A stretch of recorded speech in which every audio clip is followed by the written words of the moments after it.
अजित पवार यांचा नाशिक दौरा रद्द झालेला आहे। महत्त्वाची माहिती समोर येते।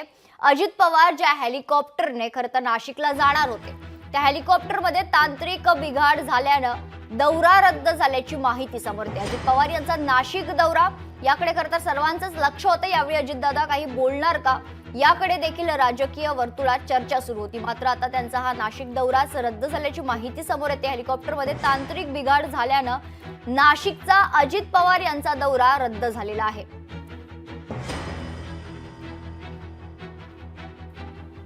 अजित पवार हे महत्त्वाच्या नाशिक दौऱ्यावर जाणार होते, मात्र त्यांचा हा महत्त्वाचा नाशिक दौरा, उपमुख्यमंत्री अजित पवार यांचा नाशिक दौरा रद्द झालेला आहे। कारण ते ज्या खरं तर हेलिकॉप्टरने नाशिकला जाणार होते, त्या हेलिकॉप्टरमध्ये तांत्रिक बिघाड झाल्यानं दौरा रद्द झाल्याची माहिती मिळते।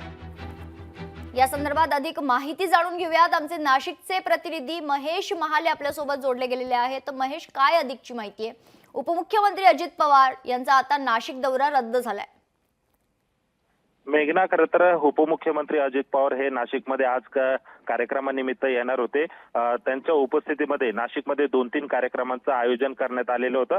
मात्र त्यांचा हा संपूर्ण दौरा रद्द झालेला आहे। हेलिकॉप्टरमध्ये तांत्रिक बिघाड झाल्याने हा दौरा रद्द झाल्याची माहिती माजी खासदार समीर भुजबळ यांनी माहिती दिलेली आहे। खरं तर आजच्या या कार्यक्रमानिमित्त राष्ट्रवादी भवनमध्ये कार्यकर्ते आणि पदाधिकाऱ्यांची महत्त्वाची बैठक होती। या कार्यक्रमानिमित्त छगन भुजबळ आणि अजित पवार हे एकाच वेळी व्यासपीठावर येणार होते। दोघंही या एका कार्यक्रमात सोबत होते। मात्र अजित पवार यांचा हा दौराच रद्द झाल्याची माहिती आता तरी सध्या समोर येते। त्यामुळे पक्षाचे वरिष्ठ नेते असतील किंवा पदाधिकारी असतील, तेच आता राष्ट्रवादीची बैठक पार पाडणार आहे। निश्चित, धन्यवाद महेश आपण दिलेल्या सविस्तर माहितीसाठी। तर अजित पवार यांचा महत्त्वाचा नाशिक दौरा रद्द झालेला आहे। यावेळी खरं तर अजित पवार आणि छगन भुजबळ एकाच व्यासपीठावर आपल्याला पाहायला मिळणार होते। मात्र त्याआधीच अजित पवार यांचा नाशिक दौरा रद्द झाल्याची माहिती समोर येते।